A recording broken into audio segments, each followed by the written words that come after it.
let's roll on. So we'll see if you're going to move on the Bucks. Is that something that you would do in the next 12 hours, or is it something you'd wait I'm on? looking to bet it right now as Yeah. we're talking this out. I actually made a few bets since we started that we could follow up on at the end. Let's do that. Let's move on. 1 p.m. Eastern. Washington Commanders 2-1, 1-0 on the road at the Philadelphia Eagles. 3-0, 1-0 at home. Lincoln Financial Field in Philadelphia, Pennsylvania. 71 Fahrenheit, partly cloudy, 10 miles per hour. In sports, you can tell how good a team is with the way they continue to win and they're not playing their best.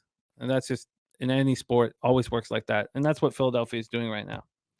Now, do you want them as this big of a favorite? I mean, that's things get trickier and dicier as they get bigger favorites. The Commanders opened up here at plus 8.5 this morning at minus 106 at Pinnacle, and that's moved 8 cents to plus 8.5 minus 114. And you see other books hanging eights now. Let's go over to the total for this one. Here we go. Move over to the total for Commanders Eagles. We're sitting at a 44.5. This opened up at 45.5 and it dropped to 44.5. Let's go over to the cash flow for this one. We have 63% of the tickets and 55% of the cash on the Eagles. And from a total scenario, we have 44% of tickets and 89% of cash on the under. 71 Fahrenheit, partly cloudy, 10 miles per hour at Lincoln Financial. The Commanders come in off the embarrassing 37-3 home loss to the Bills. And they got beaten in every facet of the game. Troy already touched on those first few drives. They were really moving the ball comfortably. Then things fell apart. And how will Sam Howell deal with his first professional loss and 4 interceptions? And his offensive line looks awful. He was running for his life all game long. He got sacked 9 times and hit 15 times. Curtis Samuel caught 2 passes for 54 yards. Scary Terry caught 6 for 41. Brian Robertson Jr. ran 10 times for 70 yards. But the Commanders were 1 of 9 in third down, 0-1 on fourth down, and 0-2 in the red zone. And then Daron Payne, Jonathan Allen, Montez Sweat, and Chase Young. You say those 4 names out loud and you think, good God, I mean, is that the scariest group in the league? 0 sacks and 1 quarterback hit. They got no pressure on Allen. How do they handle this? They're going to hear it all week. Everyone's going off on them, going off on the 4 of them, and wondering if Howell can handle the pressure. But that was just an embarrassment of those spectacular defenders. Kendall Fuller had a pick, and Logan Thomas inactive after being concussed on his TD catch. Hoping to have him back. He's a very smart football player. He's somebody you want on the field. Eagles coming off that short week. We saw them win easily 25-11 at Tampa. Jalen Hurts didn't look great, but 23 of 37, 277 yards, 1 touchdown, 2 interceptions. There was some mistakes made, but there's nothing wrong with having mistakes early in the year if you're an elite football team. He's 20-1 over his past 21 regular season games. And DeAndre Swift is electric. I mean, he's just wow. 175 yards career high 2 weeks ago. Last week, 6 carries for 130 yards. Is that right? 6? Is that right? Imagine that should say 16, but I don't have it in front of me. 100. I know he ran for 130 yards, caught 1 pass for 8 yards. What was it? 16. Yeah. I figured I was missing a 1 there.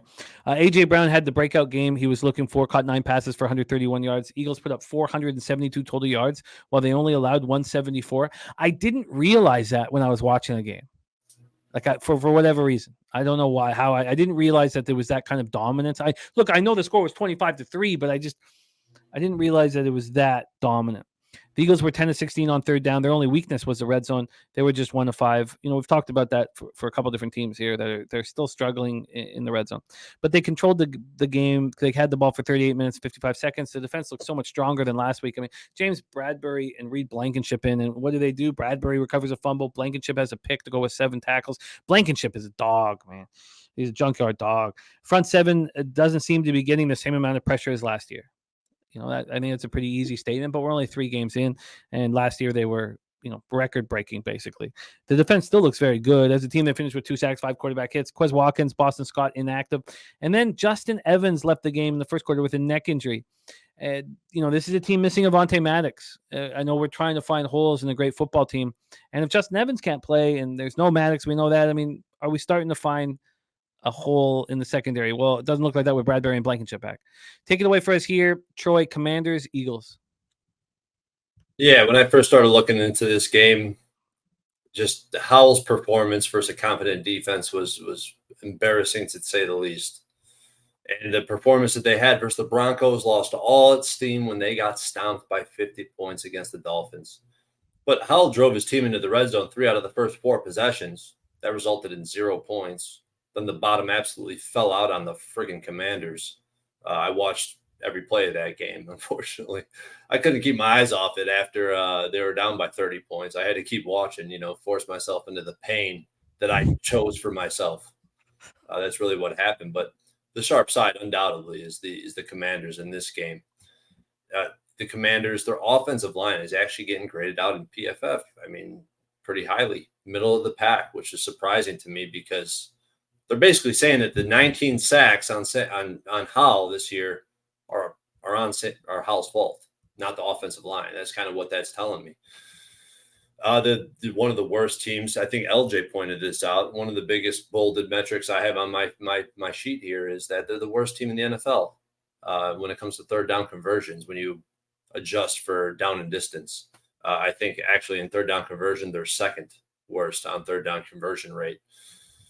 Good offenses, like I said earlier, with the Bengals team. Good offenses use play action. The Bengals, they use 5. The Commanders, 5 play actions on the season. I mean, I don't know how you could run an offense successfully without running play action at least 5 times per game. And now we're getting 5 times in 3 games. I mean, it just smells like something's wrong with this offense. And on the defensive side, I really don't have any concerns. I watched the defense versus the Bills. I thought it was a respectable outing for, against Buffalo, despite some of the shortfalls that this team had in general. I thought the defense looked solid. But once I seen the Commanders get completely uprooted by the Bills, I knew my Bucks action was in danger. And sure enough, that line, the line movement was almost mirroring each other perfectly. But the Bucks line started fading back towards the 6, and they got hammered. And I think those were 2 corollary spots that happened.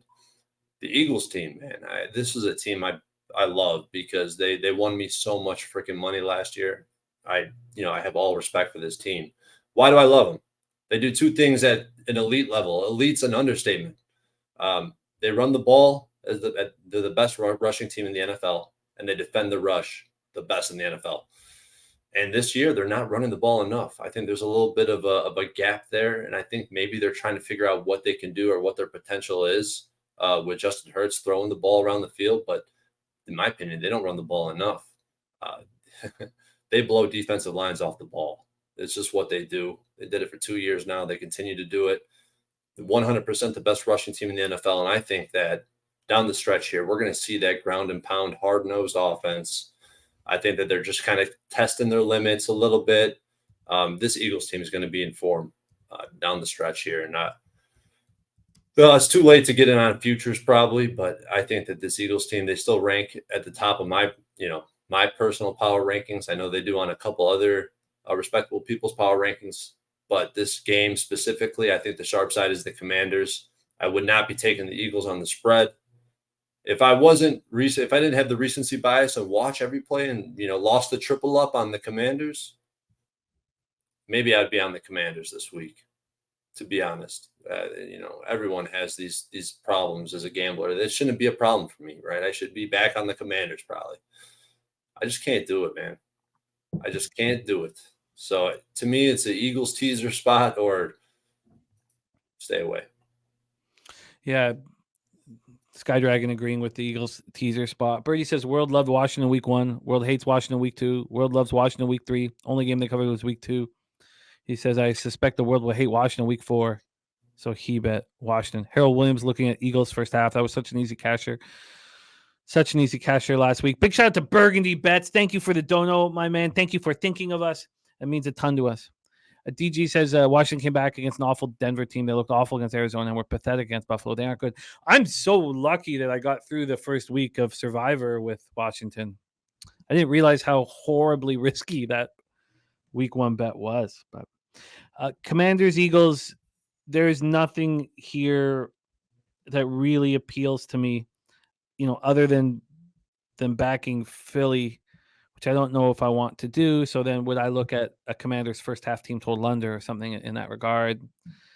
And with that interception to White there with, I know it's just like, a mistake that happens early in the season, but I don't want to be in a situation where a misread there where who I don't know who is at fault, if it was a receiver running the wrong route or what, but I just don't want something like that to screw me on the team total. But so I guess at this point nothing is appealing to me, but I imagine Philadelphia is going to beat up on the Commanders again, but you know, I just don't want to, you know, There's there's a sell the lot of these. Commanders. Sorry, man. No, it's all good. There's a lot of these divisional home dogs. I will probably end up with a teaser with the Eagles in the teaser with one of these divisional dogs that there's so many of this week.